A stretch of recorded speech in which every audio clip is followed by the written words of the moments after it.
Good morning, good afternoon, and good evening to everyone from all over the world. Greetings from Singapore. My name is Yole, a friend and colleague of Dr. Yap Meen Sheng. It is my greatest honor and pleasure to be introducing him to everyone today. Dr. Yap has been an educator for more than 35 years. He received his degree in history from National University of Singapore, Diploma in Education from National Institute of Education, Master and Doctor of Education from University of Western Australia. He has a wide ranging of research interests from character and citizenship education, experiential learning, arts education to international education.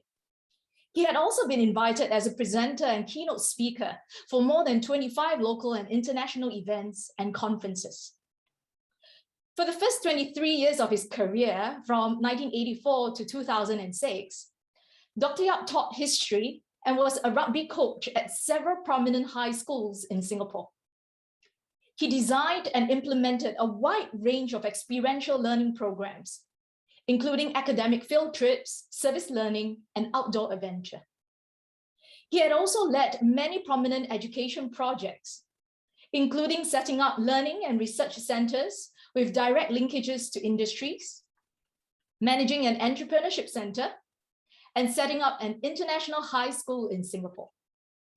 He also provides educational consultancy in curriculum and instructional design, professional development, leadership and management to overseas schools in Indonesia and China.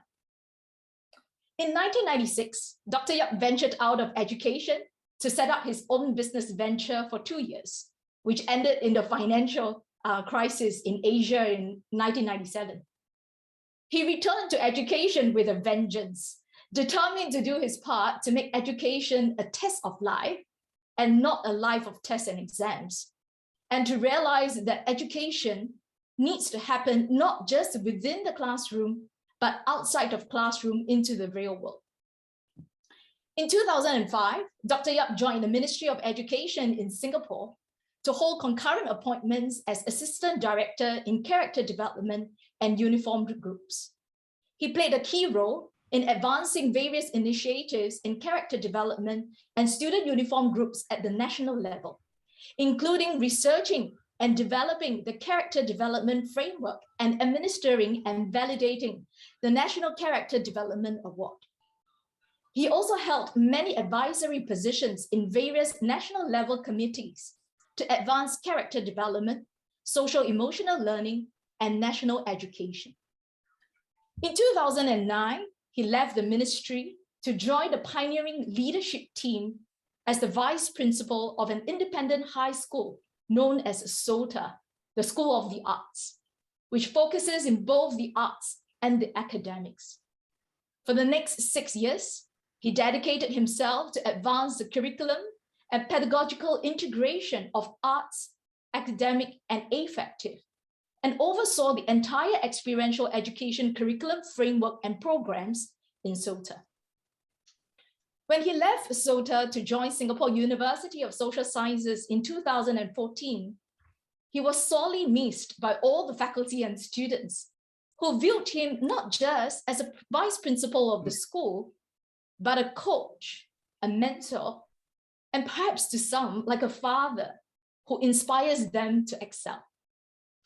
Today, in his current role as Director for Center for Experiential Learning at the Singapore University of Social Sciences, he oversees 4 offices: student life, service learning and community engagement, career development, and global programs.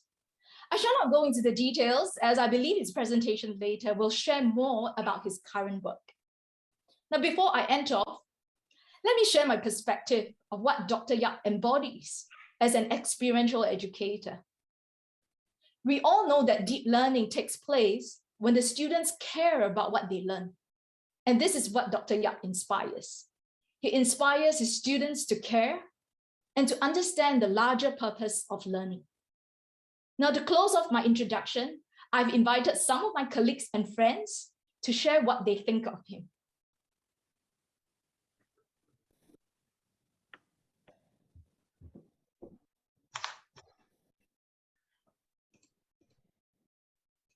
Hi,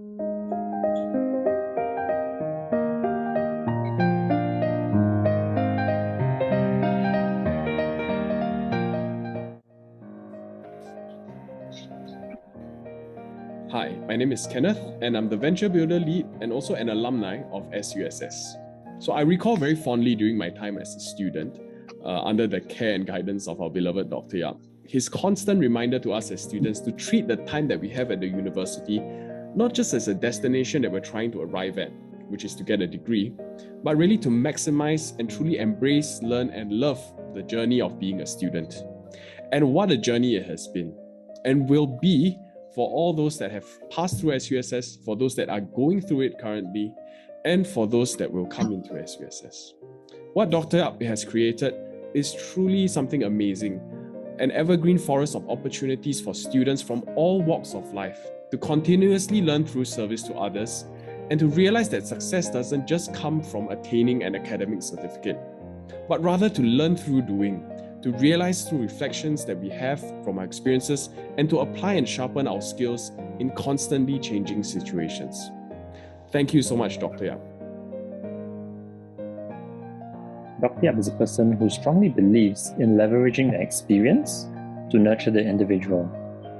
I remember a time when we brought student leaders to Shenzhen in China on a recce trip. They were being trained as student leaders so that they could lead freshmen on an overseas team building program. Being director, there was no real requirement for him to be there. However, he requested specifically to be there, and one of his key objectives was to be able to observe and inspire the student leaders as they went through the trip. And as we went through the trip, he did keep a keen eye on observing students' leadership through their interactions, not only amongst themselves, but also with key external stakeholders that we met in China. He also observed the way they made decisions and the outcomes that resulted from those. And after that, as a debrief, he would sit them down, lead them through a reflective experience that allowed them to realize the experiences they went through, distill key learnings, and therefore upgrade the leadership capacities. It is this sincerity and genuine spirit of nurturing through experience that led him to form close relationships with students and student leaders, even though he is a director, up till this day.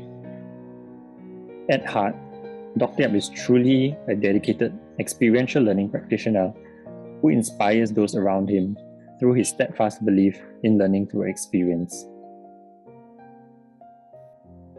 Some people call him a disruptor, a pioneer, a visionary, and others probably a pain in the neck.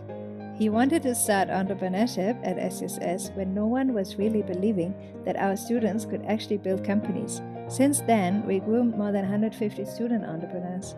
He also saw the need to send our students overseas before it became a national agenda. He developed partner universities and incubators all over ASEAN, China, and India, and we have close to 500 students that have participated already in our Impact Startup Challenges. Early this year, he brought us to a farm and he said our students should become farmers. I still remember how the team was thinking, another crazy idea by Dr. Yap, but eventually we're starting an indoor farming project where our students can grow their own vegetables. Thus, if you want to know where experiential learning will be in 5 years from now, you probably want to have a conversation with Dr. Yap. Dr. Yap always says he's not the expert. Instead, he has dedicated a lifetime to creating the ideal conditions for people to grow. In this way, he has built a legacy. Many years on, former teachers and students continue to reminisce fondly about the opportunities they've had for exposure, self-development, growth, and self-actualization that they've experienced under his risk-taking leadership. Over the course of his career, the institutional initiatives he has established have strengthened the capacity for transformation through experiential education at numerous educational institutions, public and private institutions, and also in government service. His personality and his ability to connect with and inspire individuals, teams, and multiple cohorts of educators and students has had a lasting influence on the lives, directions, and careers of educators and students, and also the students of his students alike. So through his vision and leadership, generations of educators and students have had the platforms to be transformed by the power of experiential education.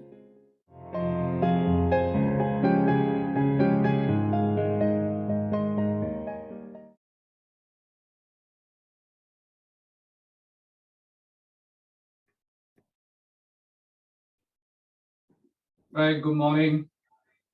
And thank you, Lei and colleagues, for the very generous and kind introduction.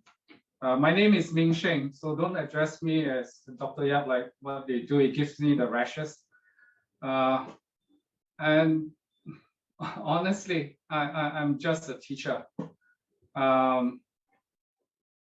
Simple teacher who was given a lot of opportunity to grow and to learn. I hope that within this hour,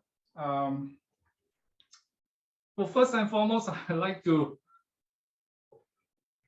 express my deep appreciation, the honor and the privilege to be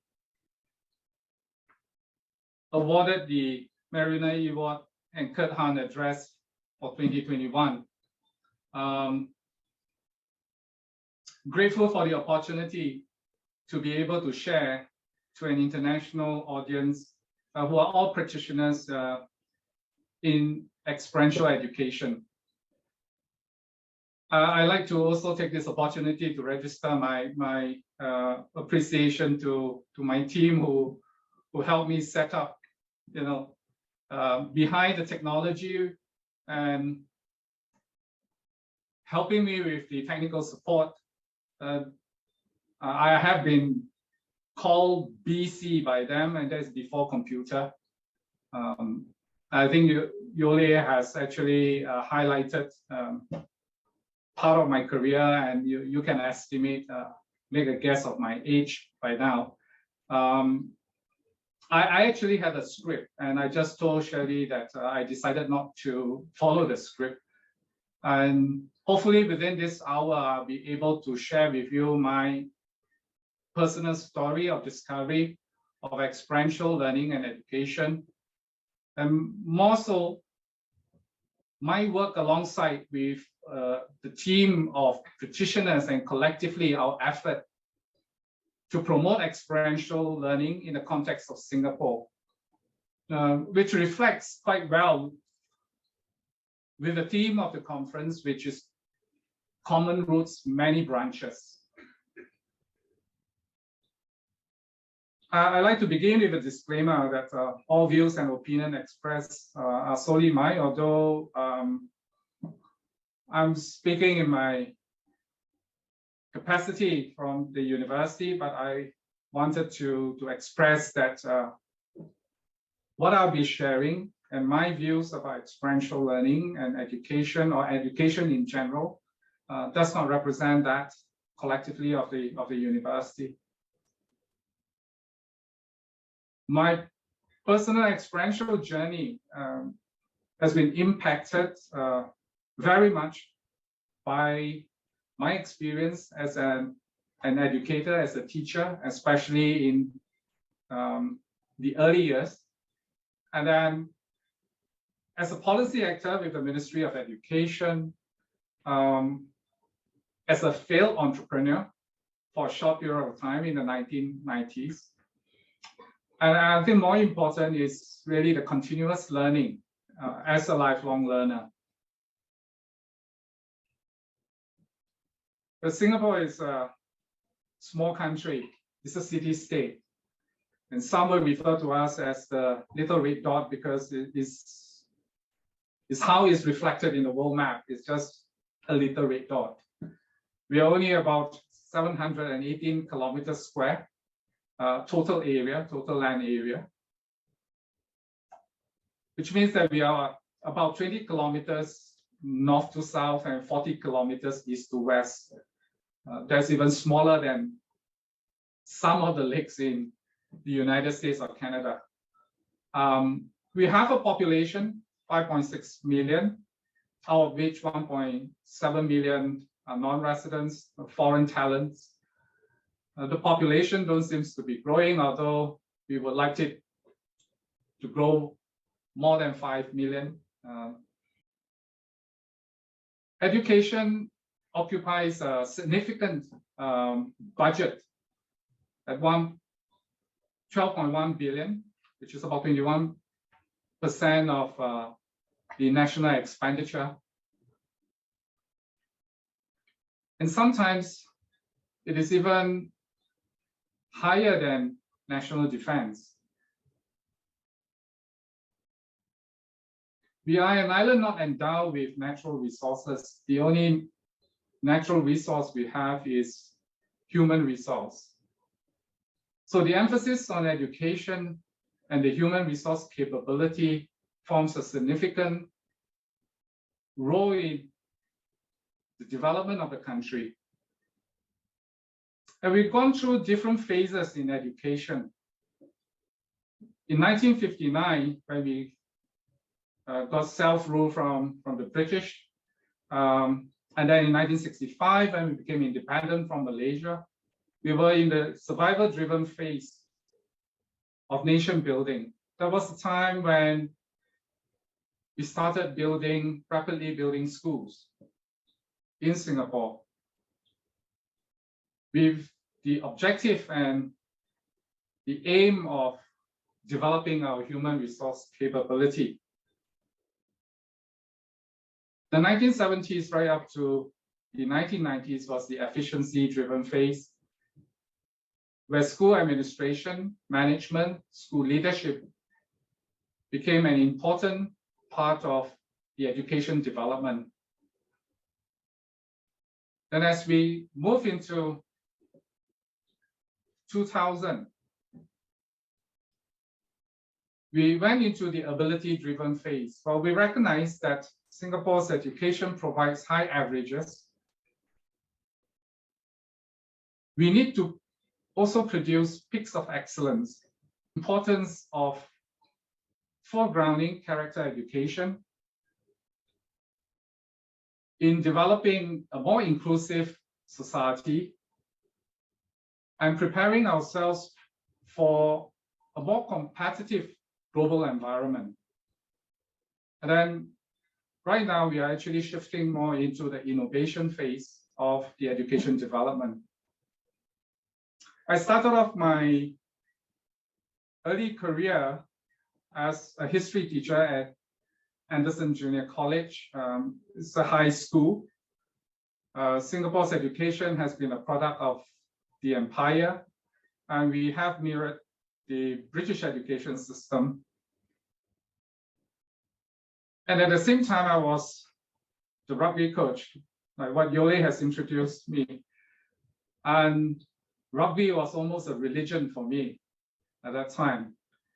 My involvement in the sports came quite late in my schooling years, particularly during my university years. But the values that sports has brought to me and the experiences is invaluable in building my confidence, my competencies, my social competencies, in developing enduring friendship. And it has become part really of my professional as well as personal growth. I continue to coach rugby at the same time, to teach, when I spent about the next 10 years with my alma mater, which is the Raffles Junior College and Raffles Institution, as a physical education teacher and a humanities teacher. You can imagine, having to move from the classroom to the field and from the field back to the classroom. It's almost like Superman changing out of his suit. And I have to replace the buttons of my shirts with Velcro in order for me to rush from class to the pitch and from the pitch back to the classroom. I spent some time away from education after more than 10 years. And I hope to share with you a little bit of that later on. But I returned to education again in the late 1990s. And I joined Hwa Chong Institution as a school leader, at the same time, again, setting up the rugby team. Sports has become an integral part of my teaching career. And it's through sports that I realize it's not just through sports that you build character, through sports, you also reveal character. And my involvement in the co-curricular activities has actually put me in good state. But my coaching stint came to a halt when I fractured my seventh cervical during one of the coaching sessions. And it almost left me paralyzed from the right upper part of my body. It took me a year to recover fully from that sports injury. But I've never given up the sport, continue to not coach, not play the game, but continue to be a supporter of the game.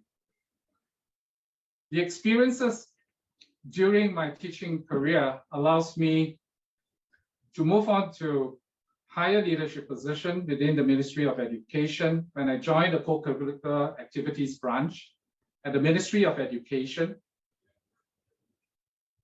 And it provides me with an amazing opportunity to look at the process of policy making and policy enactment.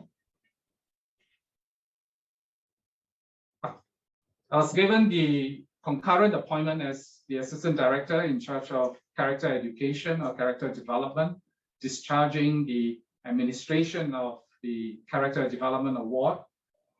But at the same time, to oversee the uniform groups development, the 9 student uniform groups ranging from the Cadet Corps to the Red Cross, the St. John's, Girl Guides, Girls Brigade, Boys Brigade, Scouts. And it was the involvement and the engagement with the uniform groups that deepens my knowledge and my practice in outdoor and adventure education. When I have to work collaboratively with my colleagues to look into the management of the adventure centers that were set up by the Ministry of Education at that time, and also by the respective uniform groups. It was also during this time that I was exposed to the agencies of experiential education, experiential learning, the Outward Bound School, started by Hahn, the National Youth Council, and the National Youth Achievement Award, which is the equivalent of the Duke of Edinburgh Award, again, very much influenced by Hahn. And it also gave me the opportunity and took me to the Outdoor Pursuit Center in New Zealand, which was renamed the Hillary Outdoors. And I was particularly impressed with the Hillary Challenge that looks at expeditionary program across the island, not just involving the students in the physical tests, but also in problem solving. We took the opportunity to introduce the Singapore chapter of the Hillary Challenge in 2007 to Singapore. And with the limited natural environment that we have in an urban city state, we managed to put together enriching and empowering program for both the uniform groups as well as the larger school community in Singapore.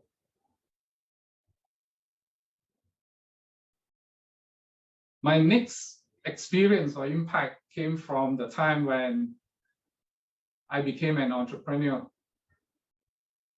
I left the education service with a little bit of regret with the competitiveness of the exam system and the way that the education was pushing for academic performance and excellence. I was also attracted to the city of Jepara in central Java in Indonesia, because of my interest, my personal interest and hobby in the arts, particularly in the area of craft. And I was seduced by the opportunity to visit a city that was more or less captured in a cultural time capsule. It's more like going back to 19th century Southeast Asia. It was at the age of modernity. And also, I was attracted by the rich teak forest in Japara.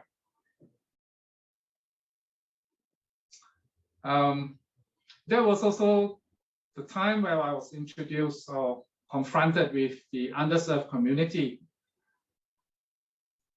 in Indonesia. The children were deployed to chip away stones into small pebbles so that they can set the roads. And I was thinking, how do I deploy this youth into or engage them into craftsmanship? So I set up a factory in Japara and started to employ them on board and provide them with a foundation program in wood carving. And to retain their craft, to retain their skills, I decided to keep to the traditional tools that they were using and not having the production to be mechanized. And once you empower them with the autonomy and the support, they just let imagination fly. So on the left of the screen, you see a stump of the roots of the teak tree. And on the right, you see the artistry that results from their imagination and their craftsmanship. And then as a business, we went into monetization of the craft. And that happens within the community itself. There were many businesses that were set up that looks into hardwood furniture. And there was aggressive commercialization and consumerism. These are the two projects that I was involved in. One is to supply and design a service apartment in Singapore. The other one is really a boutique hotel with a cafe. And they were all carved out of the teak hardwood, handcrafted. And after a few years, we realized that there was excessive logging. Instead of just using mature timber or fallen timber, they were cutting down very young trees from teak forests. And this was my first encounter with community engagement, or now we call service learning, when we decided to engage the local community, particularly the school, to start a program of reforestation. For every tree that we fell, we want to plant 10 other seedlings. At the peak of the business, we moved into an F&B option, created a team restaurant, mirror after or model after the Batavia Cafe and Restaurant in Jakarta. It's a beautiful restaurant. And we built a team restaurant in Singapore in a disused military camp. But we provided a social and cultural art space for emerging artists to display their crafts and their work of art for free. And that was the beginning of our social impact.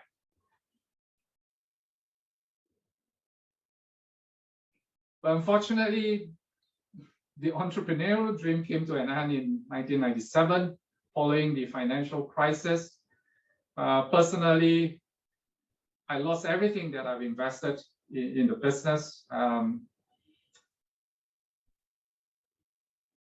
but not as bad as some of my partners who end up with tragic consequences because of their overinvestment in shares. The entrepreneurship experience itself has provided me with valuable lessons that I thought as an educator, I would like to bring it back to the education system.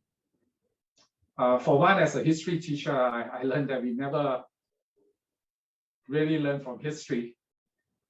And the entrepreneurial experience itself has also given me insights to the importance of our understanding of the region and how we could combine business with providing social impact to the community. I have the opportunity, the remarkable opportunity to come back into education and to be involved in the setting up of the School of the Arts. And that's the beginning of the SOTA story. The School of the Arts was set up as Singapore's first national pre-tertiary specialized arts school. It was set up by the Ministry of Culture, Community and Youth. At the same time, it was supported by the Ministry of Education. Now, the good thing is, of course, that we get funded by both ministries. But the sad thing is that you get audited by both agencies. And it is to run a 6 years integrated curriculum. So we admit students at the end of their primary school education into the middle school and the high school. It was at the time at the crossroads of Singapore's next phase of education development. We moved into a new education paradigm, which is ability and innovation driven. And it was really a blue sky, open sky opportunity, looking at different or many pathways to achieve the education outcome. So it was really a blank canvas, tabula rasa for us. And we decided that it should be an education by design, and that the design elements should support the kind of desired outcome that we want for education. Andy Hargrave says that in many parts of the world, the rightful quest for higher education standards has degenerated into compulsive obsession with standardization. They call it soulless standardization. So the cookie cutter kind of education has been a phenomenon, particularly in the Asian context. And it led to education cloning. What it has promoted is a lot of sameness. Every school, the program, the curriculum looks the same after a while.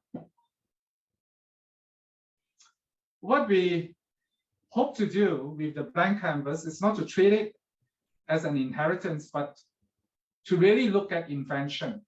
How do we invent education? There's a need for a deep change.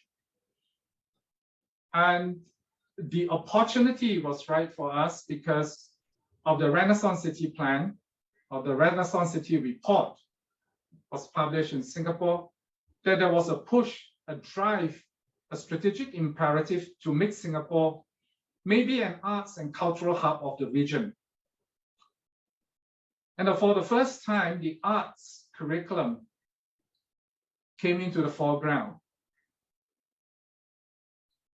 Andy Hargrave says again that change is not knocking on the doors of the classroom, it's right there in the classroom itself, in the changing lives of the young people who occupies it.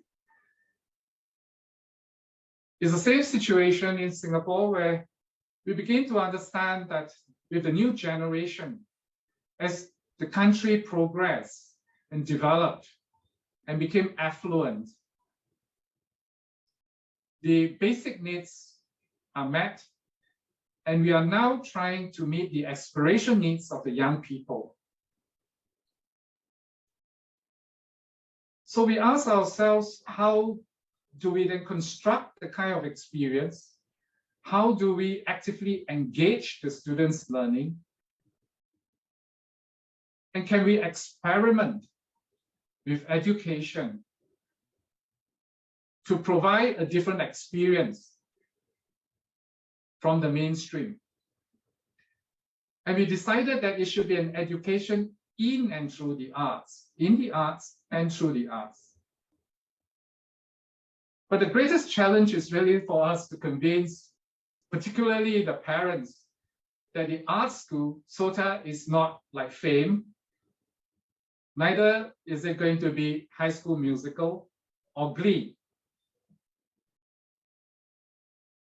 where the young people can spend their time sitting in the cafe, and yet you're not going to get a diploma from there. And yes, they have to study, and there's going to be homework and exams. For the students, it's not going to be the Singapore Idol. We are not going to audit them in the way the Singapore Idol audition runs. And we have to convince the parents again, it's going to be very different. And it's based on the merit of the talent and the learning appetite, not on the academic performance. So what happened in the School of the Arts as we recruit our first cohort of students is that they are very diverse and inclusive. We have a sizable number of students without our real understanding and intent that have special needs when they were matriculated into the school, but highly functional and creative. It was an amazing learning experience for myself, and I have always shared with my colleagues that SOTA has really reinvented me as an educator, as a teacher, because I receive students, visual art students who are colorblind, dance students who have hearing impairment but could feel the music and dance to the music.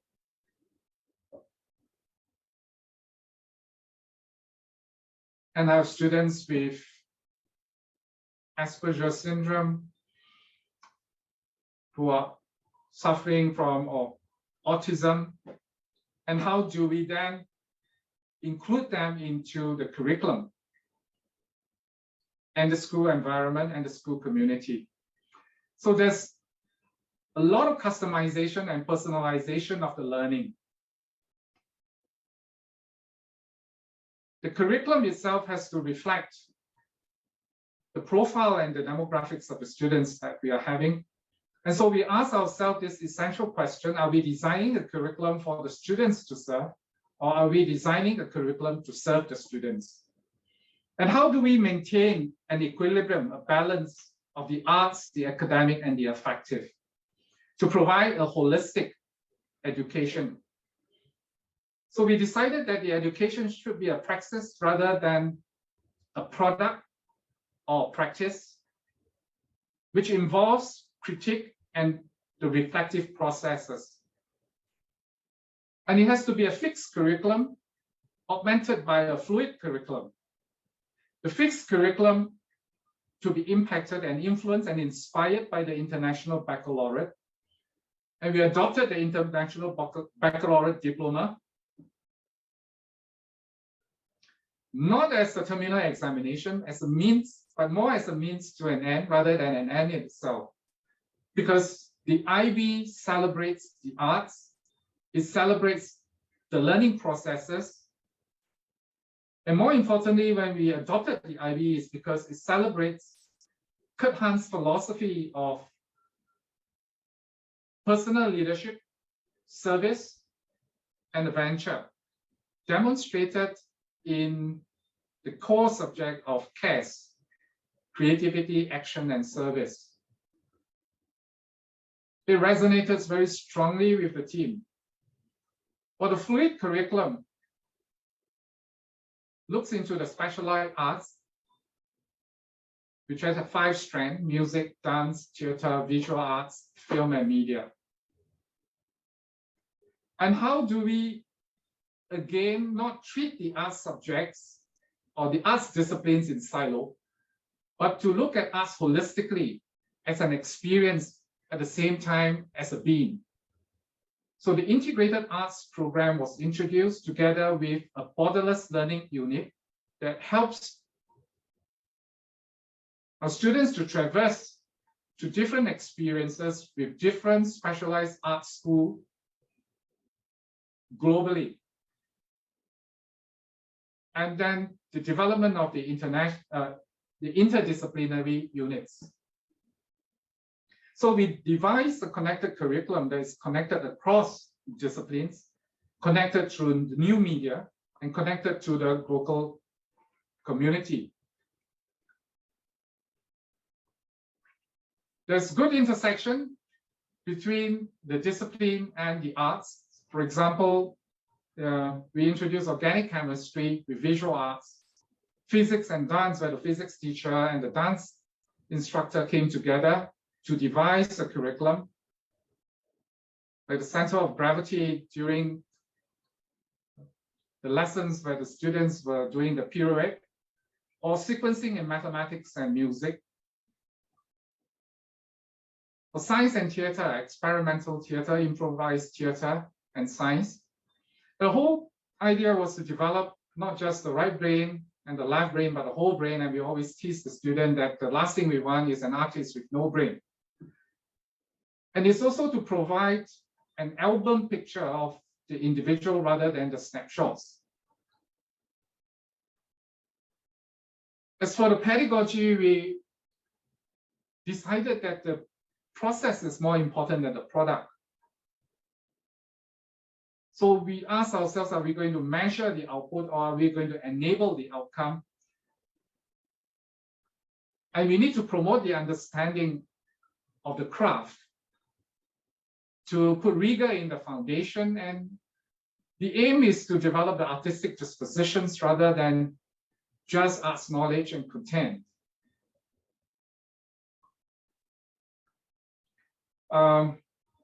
We were fortunate to be supported with resources to allow us to learn from centers of excellence in the world, and learning from Project Zero. On a yearly basis, we have teachers who are sent there for professionalization and be inspired by both the curriculum as well as the pedagogical approaches. We adopted the studio thinking. At the same time, the 8 Habits of Mind, which resonates again very strongly with the experiential learning framework, developing craft, engage, persist, envision, express, observe, reflect, explore, and understanding the art world. And we apply the 3 studio structures: demonstration of lectures, student network, critique as a reflective pause. Assessment becomes as well as an important learning experience for students. And as David Perkins said, the assessment of learning, assessment for learning, and assessment as learning itself. And Ken Bolton reminded us that we can't increase the weight of a pig by weighing it repeatedly. You do it by long-term nutrition and diet. In the context of Singapore or the Asian context itself, we are familiar with the McDonaldization of education, where we want a quick fix, quick results, academic achievements, what we will call the fast food education. But what we really need to promote is really lifelong learning. Creative journeys involve risk-taking and tolerance for failure. And again, in the Asian context, failure is not celebrated. But in the context of the School of the Arts, in the creative journey, we need to allow students to fail. And therefore, we need to create the heart space, the mind space, and the white space to do that. John McKinnon says one of the great challenges of our time is to view education as the construction of personal meaning rather than the reproduction of meaning. I met Richard Seymour during my tour of duty in the School of the Arts, the great British designer, and he was pretty impressed with Singapore's education to say that we provide both the breadth and the depth. But the question we ask ourselves is that, are we able to produce the unique individuals or celebrate the unique individuals to get our students to be more inquisitive and curious, and more important for them to exhibit and articulate their beliefs. In what Toys Exton will say that, locating your voice, every time you take up an instrument, you are making a statement. So in the School of the Arts, we have been telling the music students that it is not the ABRSM score that we are interested in, it's not how well you play the instrument, it's how you make music. And this became viral in Singapore years back when, all our male citizens at the age of 18 have to go for national service. And this came out in the social media. And just as another phenomena is that in Singapore, because many of the family, both parents are in their career and they have helpers in the family. And this NS man has his helper carrying his backpack. And I had a similar situation in the School of the Arts when during one of the audition, the child came for the audition with the family. And her maid was carrying her violin. And I stopped the family at the gate of the school and I told the parents, the maid can come in for the audition, the child can go back home. And because we were hoping to develop a self-determined, defining artist,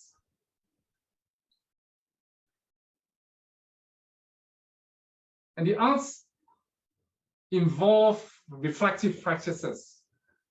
I just show you a sample of one of the students, Meryl. We have the opportunity to send the students out after the tsunami in Aceh, in Indonesia, and not just in the area of service learning and community engagement, but at the same time as an artist, how would they reflect on the experience itself? And this is what she said. Just witnessing the strong spirit in the people, how they never lose faith despite the tragic tsunami, has made me feel so ashamed of myself. Yet it spurs me on to become a better and simpler person. And Dion was sent to the summer school in Balet. She's a visual arts student, high school student attending a university summer program. And as part of a reflection, she says that just by starting from simple discovery, a vast amount of ideas and concepts could spawn. Architecture is not just a field of study or art. It is the third layer of extension from our bodies. And this actually has a strong influence on her development as a designer and an architect. I was in Miami for an arts event and I sat in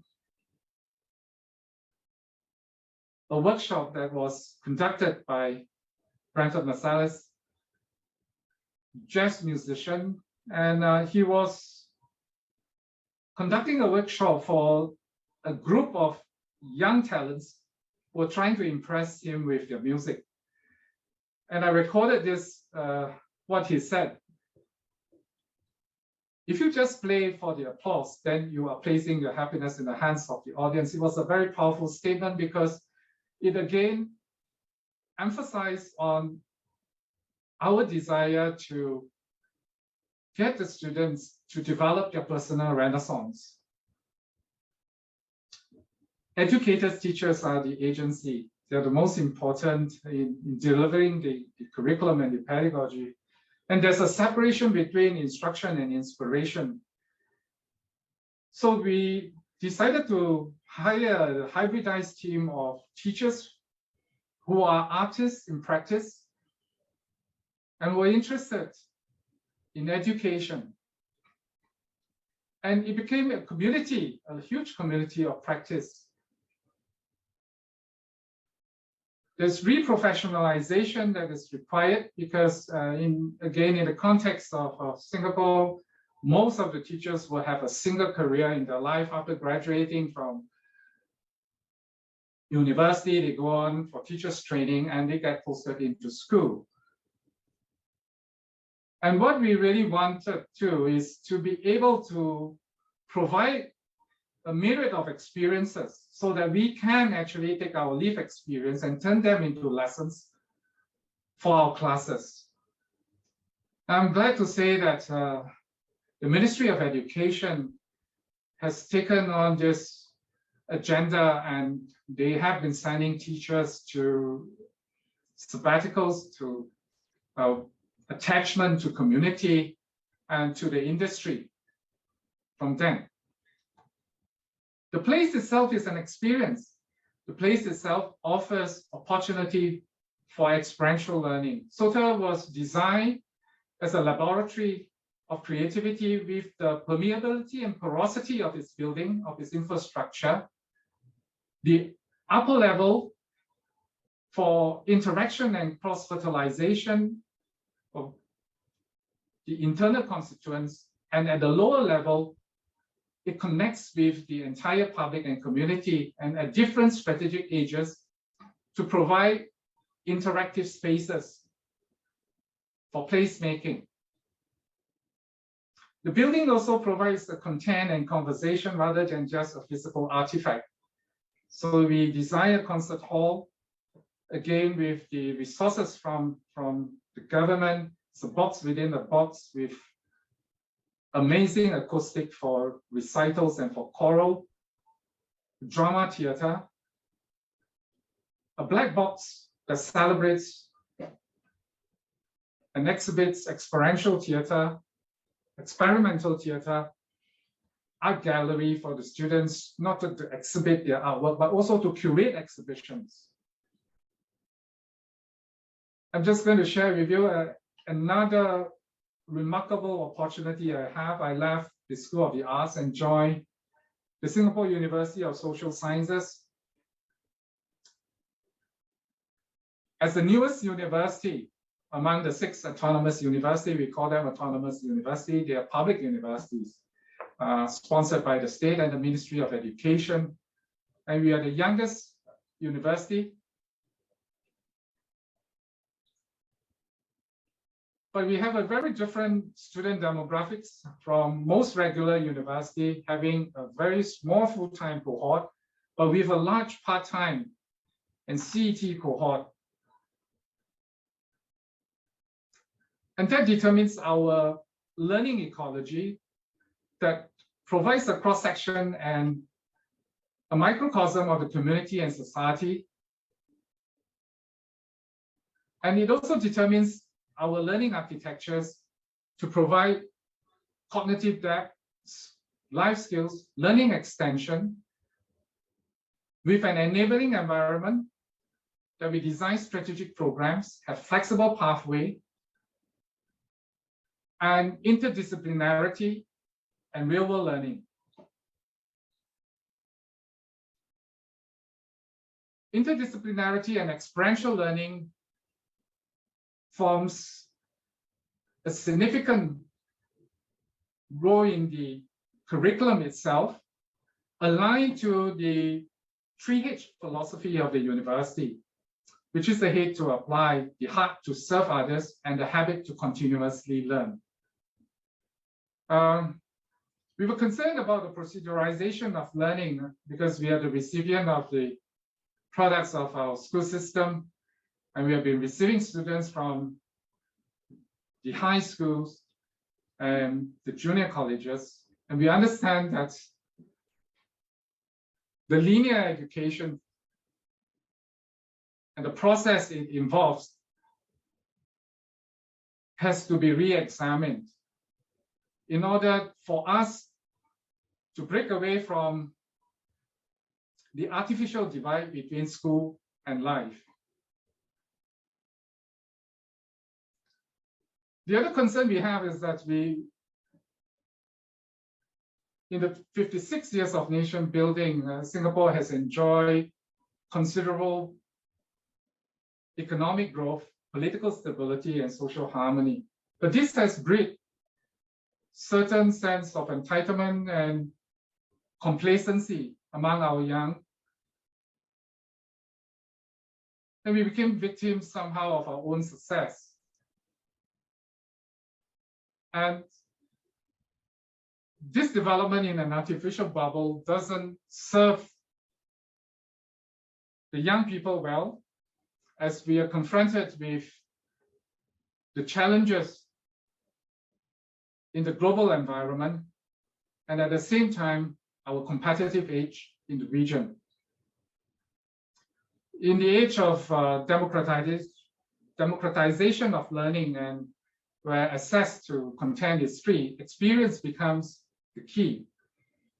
In 2017, with the support of the school management, we set up the Center for Experiential Learning. In helping learners to acquire professional competency, develop social responsibility, and to cultivate self-directed learning habits. The 4 departments within the center itself, which is the Career Development Office, the Office of Global Programs, Office of Service Learning and Community Engagement, as well as the Office of Student Life, anchors the mandatory service or the mandatory experiential graduating requirements for a full-time undergraduate program.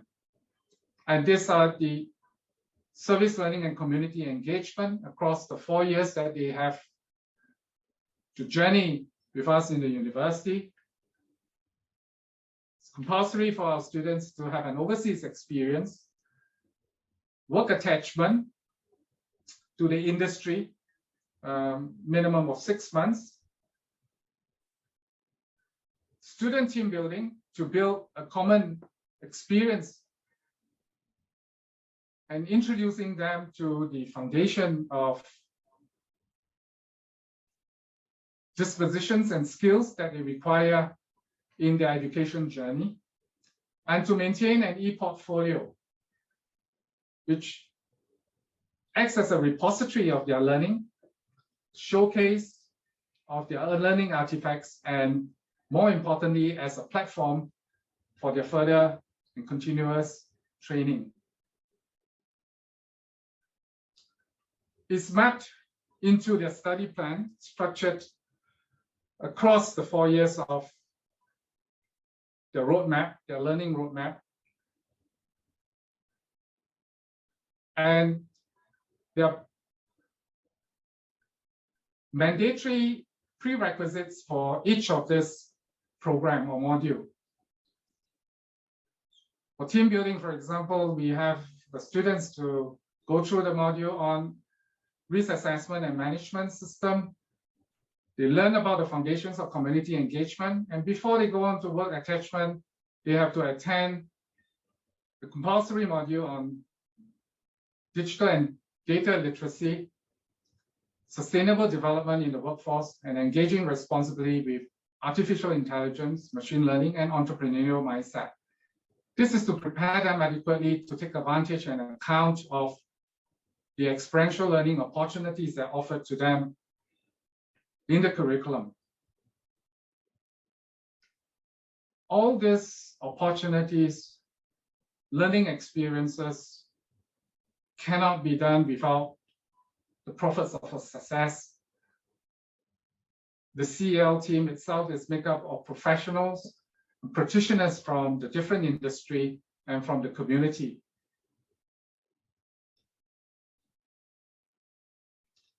We crafted a working definition which is matching to the profile of our students and the kind of desired outcome that we want for our program, looking at the portability of the skills. The experiential learning does not just seek to develop technically proficient specialists, but also to cultivate learners who could innovate and adapt in a changing environment. We adopted the experiential learning approach developed and advocated by David Cope. We work closely in partnership with the Institute for Experiential Learning. And the experiential learning curriculum incorporates the key principle of ELT in our design. And we adopt 6 C's of the curriculum, looking at the content, the development of the competency of the students, constructing the context of practice, connecting the learning, post-challenge to the students, and how do we celebrate the success. The center developed more than 150 courses, and we mapped it against the competencies adapted from the 16 Skills Future Critical Core Skill, which is a national movement in Singapore to help promote lifelong and continuous upskilling and cross-skilling so that we can contribute to advance the economy and to build a more inclusive society. In developing work and career readiness, we take a graduated approach in preparing the student across the 4 years. In the final year, to provide them with an in-depth boot camp before they are launched into the job market and their careers. I'd like to share with you a very short video on one of the signature programs under the Career Office, which is the industry study program. Apart from the academic summer school and winter institutes, I think we also send our students to work with corporate universities and to be immersed into the whole ecology.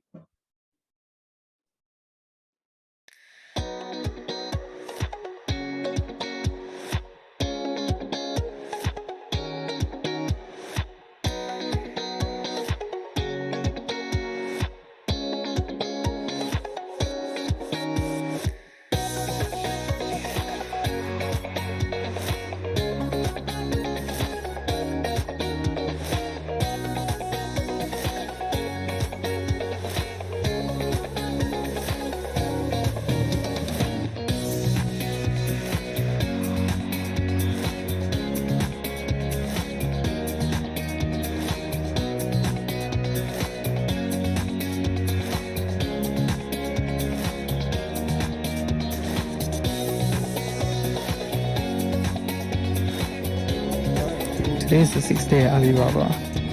We're coming to class learning all part of the digital experience program. And right now we're going to be learning how to use TikTok. 每一天都是新的开始，每一份努力都不会被辜负。或许在沉重的道路上，我们会很辛苦，但我们并不孤单。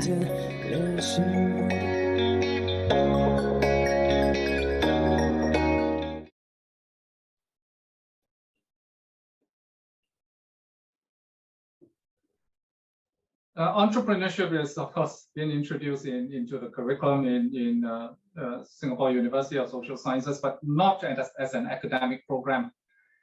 It is really for job creation, and it's really an option for the students to consider it as a career. We are not into the high invention, but really getting the students to start to set up their startup and to provide business and social solutions in the process. The measurement is not just in the area of profit, but really looking into the purpose and looking at social impact. So as a university that promotes social good, we wanted the entrepreneurship programs or the startups to really look at providing social solutions to the community. I would like to share with you again a clip about the entrepreneurship program, and this is a collaboration, a partnership we had with Alibaba Cloud to as a 40 credit unit minor.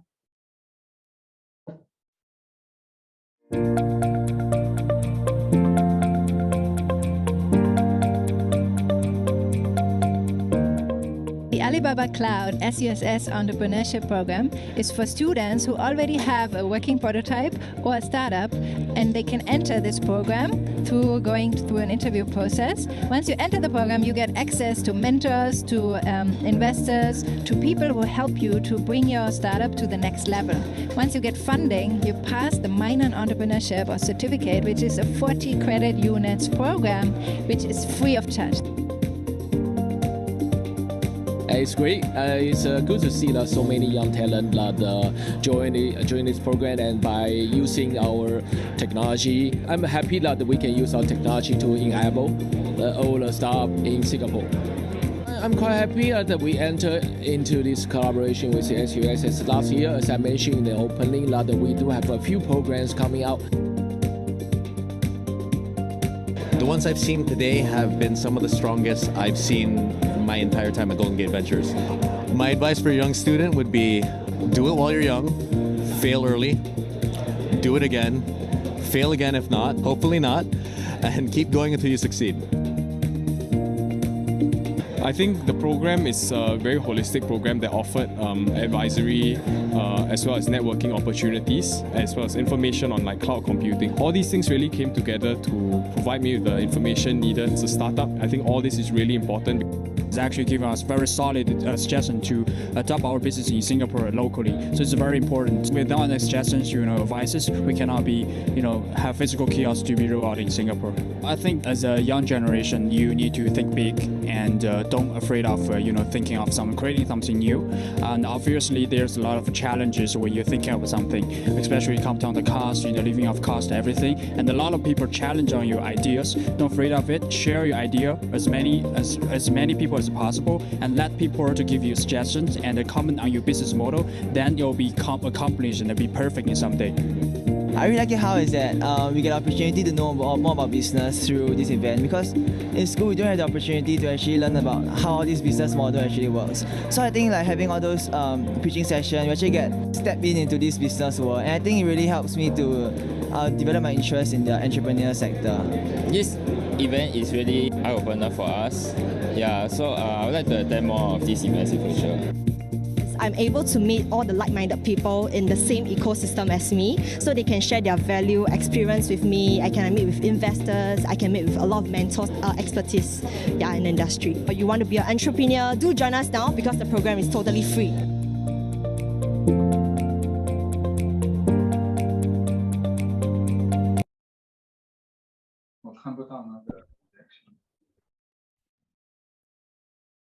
Yeah, in developing regional and intelligence as well as competencies, we expose the students to the region at the point that they join the university as freshmen through the experiential team building.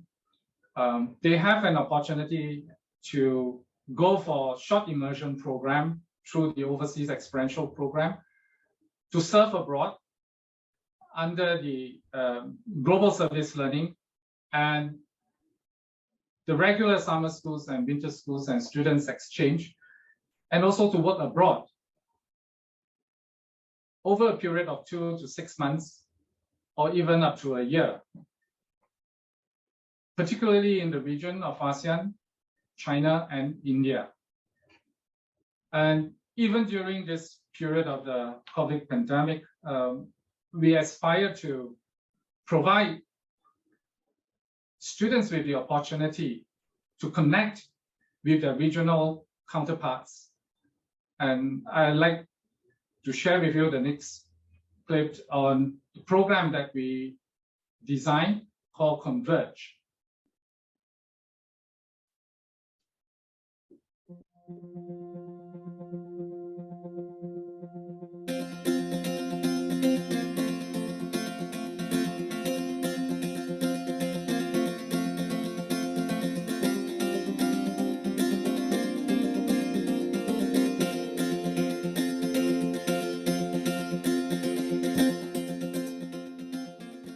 We created Converge because we believe that global learning should not stop just because air travel has stopped for us. Over the duration of 4 weeks, students converging from 16 countries and from 50 universities have been learning from a wide range of experts.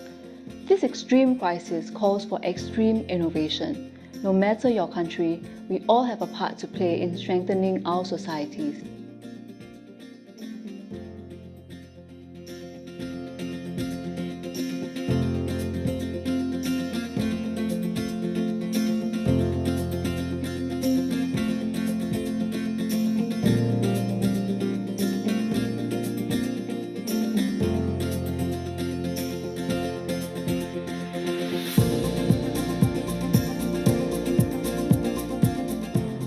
COVID-19 has deeply impacted our operations here because we usually do conferences and training programs face-to-face. But because of this, most of our events we've been forced to do virtually.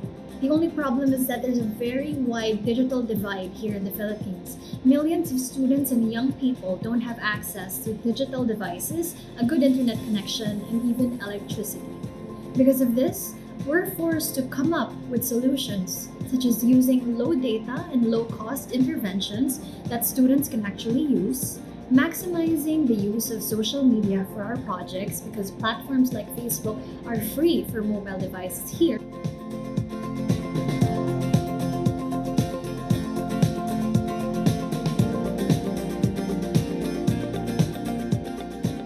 I initially thought that my country is the most badly affected by the COVID-19 pandemic compared to other countries because of our financial status, but Converge has sparked feelings of togetherness as I interacted with participants from different countries. This eased my anxiety in facing common challenges affecting everyone. I sense hope that we can overcome this crisis with a collective spirit. For me, one prominent dialogue was with a Cambodian participant that shared about how the pandemic has affected cross-border workers. Due to the pandemic, the borders for Cambodia and Thailand has been shut, leaving many of such workers stranded and unable to resume their cross-border jobs. This really broadened my perspective as I realized the severe impact that the pandemic has had on these communities.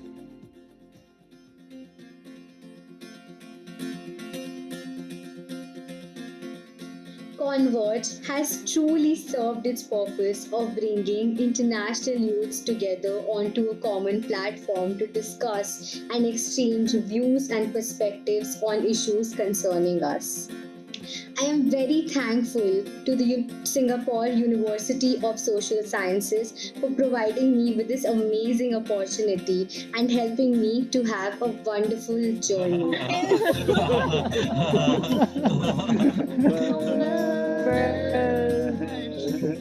If you are looking forward to broaden your global perspective as well as to build a global network of connections, look no further and join us for the next Converge.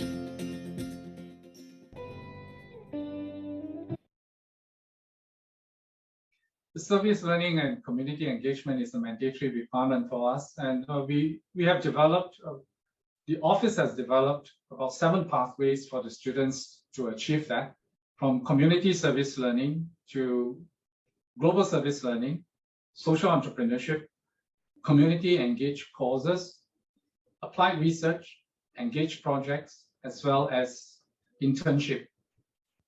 And I will let the students share with you regarding their journey in the community engagement pathways.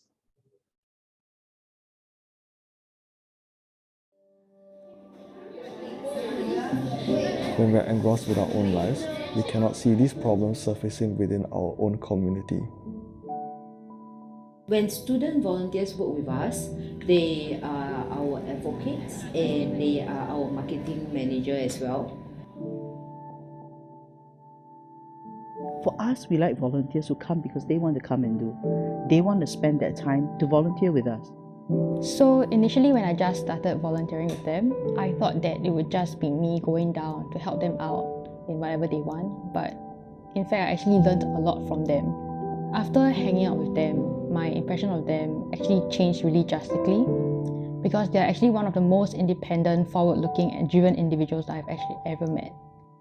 They want to have the students involved in social causes and to make them aware that not only money making is the world out there, but there's also a social impact that you can create by giving something that's not really generating money. As elderlies grew older, they have lesser time to communicate and interact with their children. Personally, I feel that this is a social problem. After I've joined CWA, they actually introduced us to a 2-day lesson, which helped us to learn how to interact and communicate better with the elderlies when we are volunteering. We mainly focus on the fact that we want to beat social isolation and loneliness among seniors and other people with less ability because they're not able to go out. Research has documented the relationship between social isolation and elderly depression and other negative detrimental consequences for the elderly. So we hope that through the cycling, we can establish a rapport and then build a trusting relationship so that they can start expressing and start talking about their feelings. While we trishaw cycle them, it's the most opportune time for them to recollect memories of their neighborhood and also share their stories with us. My name is Jolene and I'm the project leader for Cycling Without Age. So before I started the project, I think similar to what society perceive of the elderly as weak and feeble. I think through the cycling, after establishing a rapport, my opinion has changed from something that is more stereotypical, something that perpetuates the ageism in Singapore, to something that's more positive and more balanced. I recognize that, they're actually pretty similar to us. We're all also trying to live our life to the fullest. So I think society and myself included have to move from a more stereotypical negative view of them to a more balanced view that recognizes them as people who have a rich history of knowledge, experience and also wisdom to share with the society.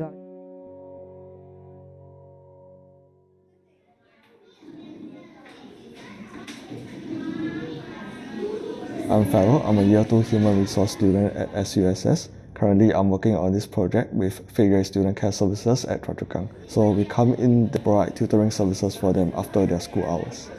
During my first encounter with the children at Failure Student Care Services, they tend to be quite rowdy, they tend to be a bit loud, and some of them were quite difficult to handle. When I first started out this service learning project, I do know that children are being sent to the student care as their parents do not have the capability to take care of their child. And I did not think of it as an issue until I actually came in to start on this service learning project, which made me realize that they seem to lack care and concern provided by their parents or guardians, as sometimes their parents have hectic work schedules or they need to attend to other needs within the household. So there was this particular incident whereby we brought the kids to Gardens by the Bay. So for some of these kids, they come from low-income families, or that their parents, they have hectic work schedules, they are unable to bring their kids out to these local attractions. So when we planned this event, the kids were actually quite grateful. And whenever we plan events such as going Gardens by the Bay, we try to provide an enriching educational experience for the kids.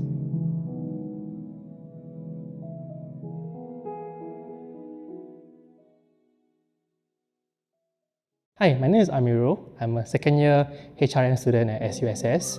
I'm currently partnering with Kampong Chai Chi Youth as a Community, or YEC, under the banner of the People's Association. The focus of the YEC is to engage our youth residents in contributing back to their community in achieving a more inclusive society. We actually give them some time to be observers, and from then we actually involve them in some of our projects to let them gain some experience before they actually plan a project of their own. For us, we are doing more on community building, so we are trying to conduct activities or engage residents in various aspects of community building through the community clubs, such as doing activities like amazing races or conducting workshops to further develop their understanding of the community.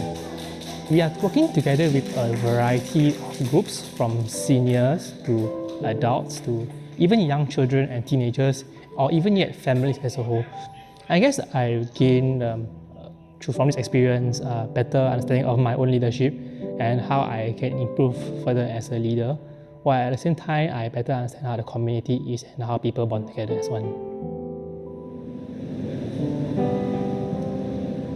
So actually the original outcome was for me to just to get to know about this disease and just to devote my time to helping them.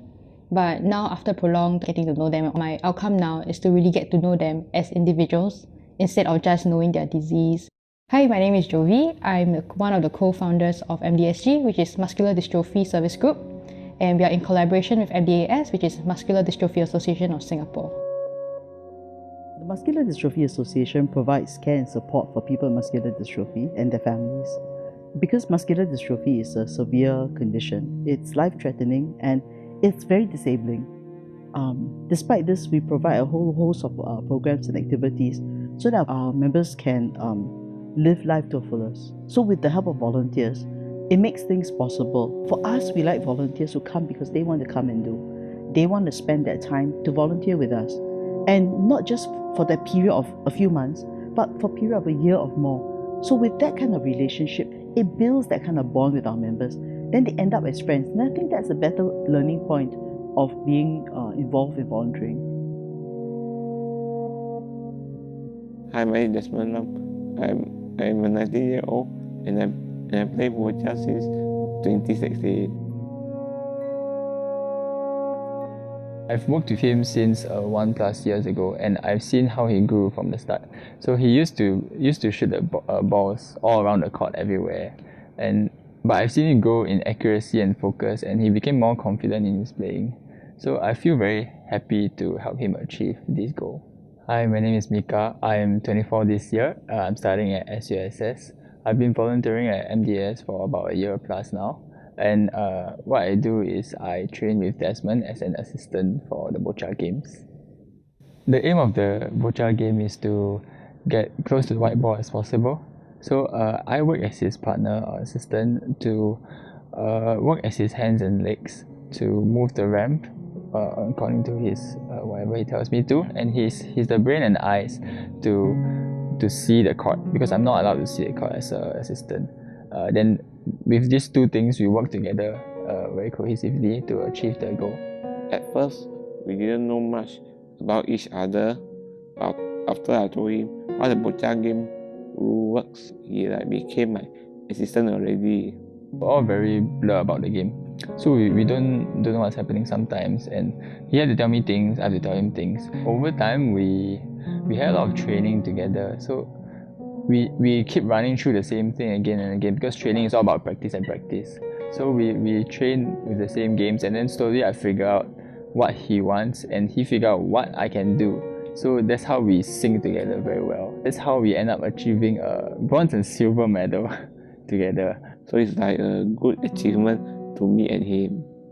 Without Mika, I wouldn't be able to achieve the dream. For Desmond, I feel that he changed a lot since the start. In terms of socially and playing, he became more confident and good in his playing. But I suppose for both of us, in socially we've grown comfortably with each other, so we can talk about anything under the sun, and we are able to tell each other things, be more direct with each other, you know what I mean.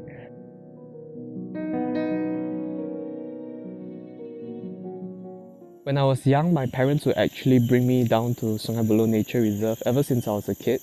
And eventually, as I grew up, I have a sense of attachment to this place. Hi, my name is Marvin, and I'm a student leader leading a service learning project called Wilds, Marines, X and Parks. My project mainly focuses on conservation work and outreach programs. Some of the programs that we do in Sungai Buloh include mangrove planting at the Kranji Extension. And at the same time, we also work on mangrove and nursery care at the A5 nursery in Sungai Buloh.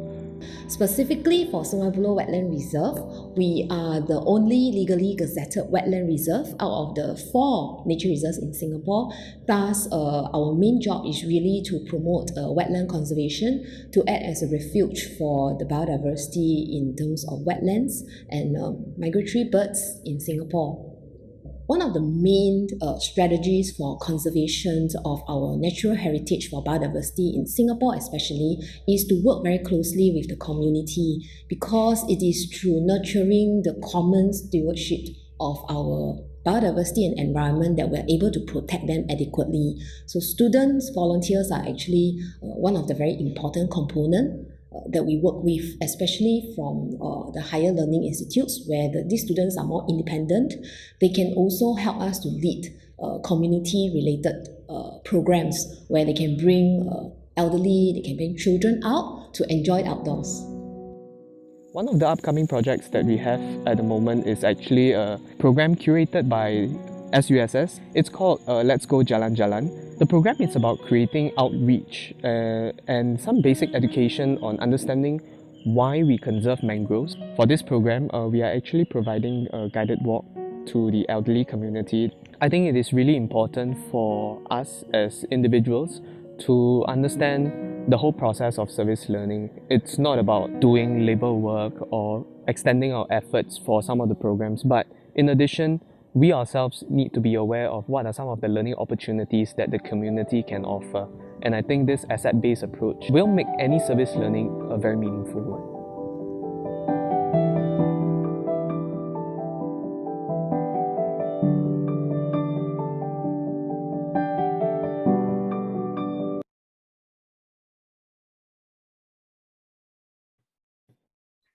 So community engagement in service learning is not seen as talking the number of hours or that we volunteer for the different agencies or community. I think the team would like to look at it as a sustainable effort on the part of the students and how they're going to develop or co-develop projects with the community, and looking at the community as teacher and learning from the community itself. So the development of community mindedness and societal leadership rests with the Office of Student Life, and just like most of the Institute of Higher Learnings, we have the interest group, the competition groups, active citizen interest group, outdoor adventure. But I think what I really like to focus is really on the team building program that we developed for the freshmen. Much unlike the other universities' orientation program, we built a framework for the students to develop understanding of themselves, to develop team, and to understand the community. I'd just like to share with you another clip on the Experiential team building program within SUSS itself.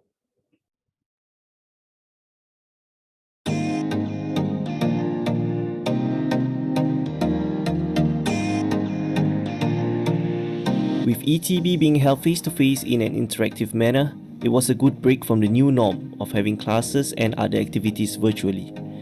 Meeting students from other courses has given me insights to different perspectives, as well as realize the common goals and aspirations that we all have as undergraduates.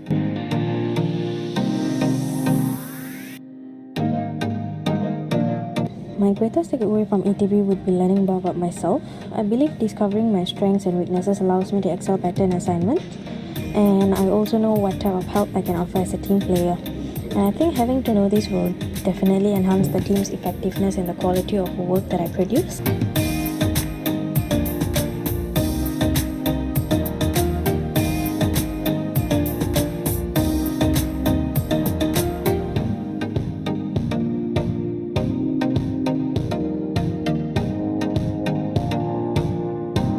Has Personally, I think one of my greatest takeaway from day 3 would definitely be our interaction with the boss of Hwa Chong Farm. I think it's very inspiring. I hope that for myself, I would enter into the early childhood sector and carry this kind of passion that drives to raise the next generation as well.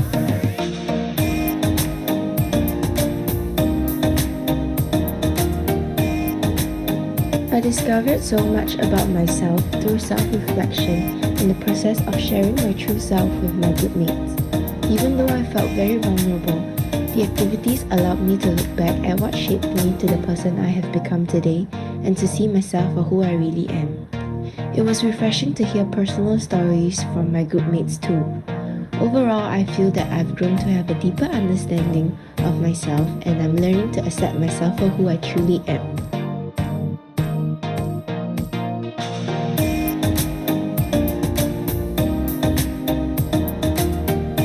I joined ETBSL to step out of my comfort zone as growing up, I was too shy to take up leadership positions. My positive freshman ETB experience also helped in my decision to go for selections. Through ETB, I have learned how to facilitate not just games, but also lessons that will benefit my freshmen who are embarking on their 4-year journey in SUSS.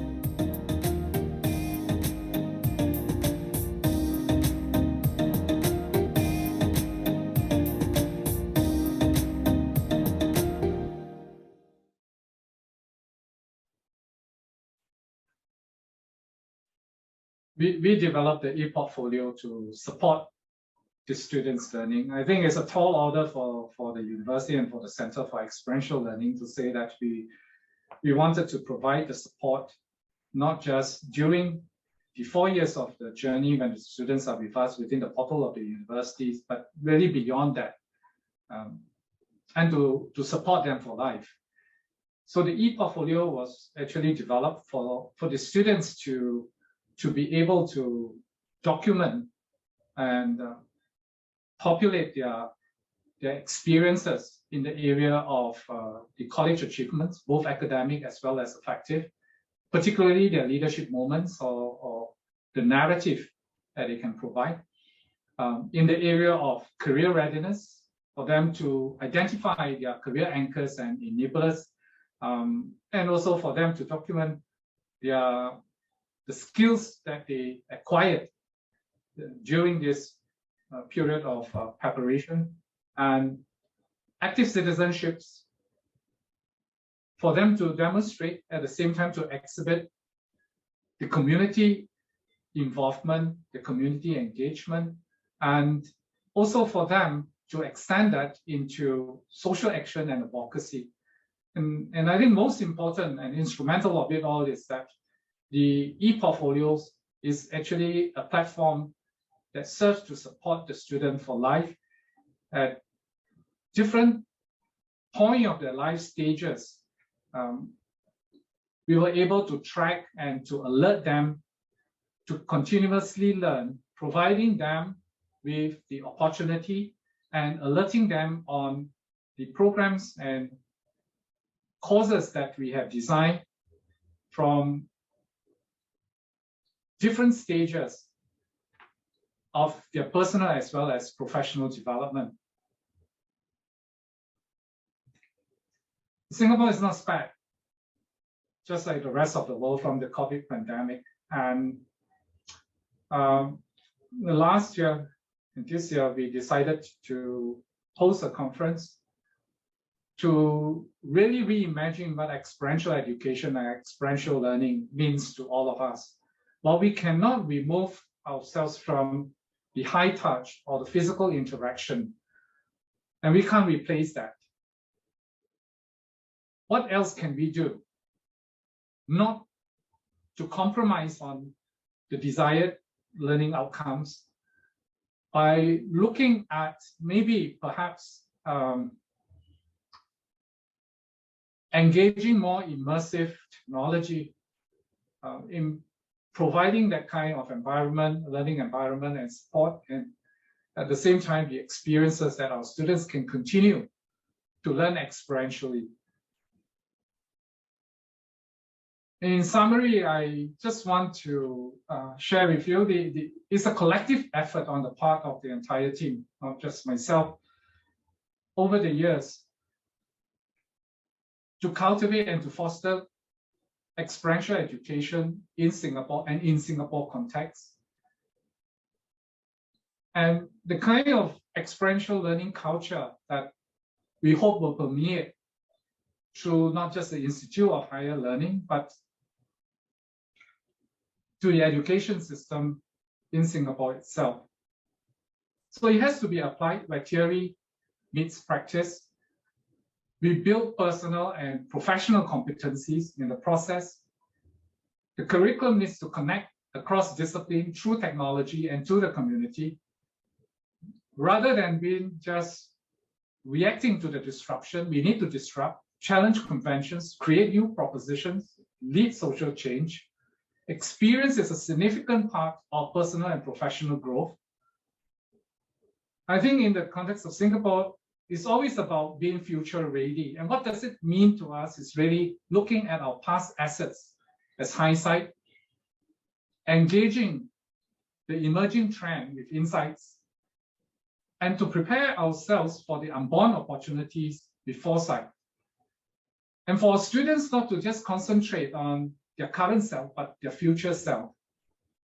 And really to be able to create a kind of future that we want rather than inheriting the future. I'd just like to end with the last video, which is the Gobi Challenge program that we have designed and developed as a course to incorporate experiential learning with global readiness, at the same time to represent a cause, a social cause, and in this case, the Gobi Challenge is to advocate and create awareness for the Muscular Dystrophy Association.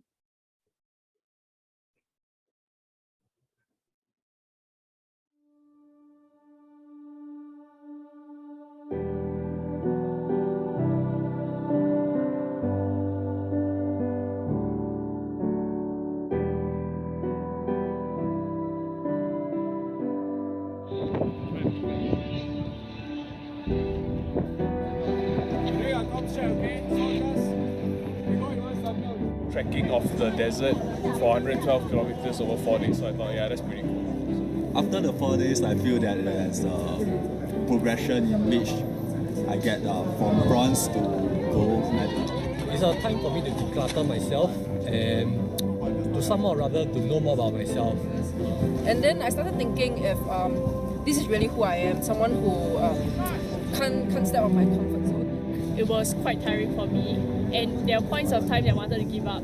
But I thought about why I actually came here, so I persevered and moved on.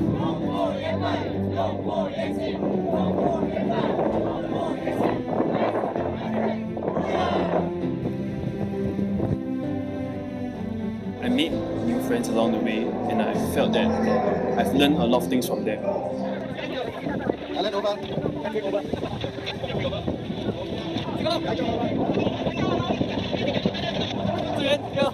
It's just indescribable in words. You have to be there to express it yourself. If you were to ask me whether I'll come again, honestly, I would say yes.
Right, I come to the end of my sharing. I do apologize because it's close to midnight now.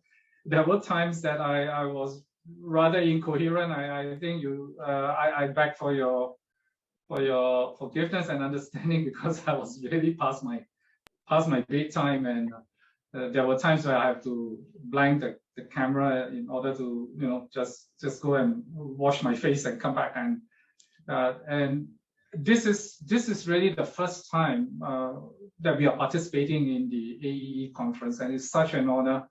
I'm really grateful for this opportunity. What I can actually share with you we did overrun the hour, is to give you a glimpse of the effort and the intent and the collective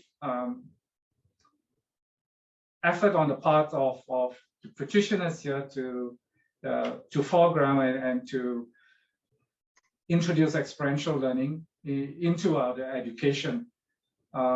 We hope to learn a lot more from the rest of the international community, and we really look forward to the passing of the COVID so that we can meet in person and interact with all of you, and to join the conference in its physical form. So thank you very much. Dr. Yap, thank you. That was amazing to go on that journey with you through your experiential learning and your teaching. And the thing that really stood out for me was when you said community as a teacher. And we have an amazing community here. And it is so awesome that you could share that experience with us. And now we'd love it if everybody would join us in Gather Town to give some appreciations for Dr. Yap and ask questions. We do have workshops starting in about 10 minutes, so don't forget to go to workshops. And then we have our awards ceremony tonight, so make sure you come and celebrate the AE Awards winners later on this evening or today for you, depending on where you're at. And also just a quick shout out to our sponsors and our volunteer and our board of directors and our staff for all the work they've done to make this happen. And to Dr. Yap and his great team at SUSS, again, thank you so much. Really appreciate it. And we'll see everyone in Gather Town.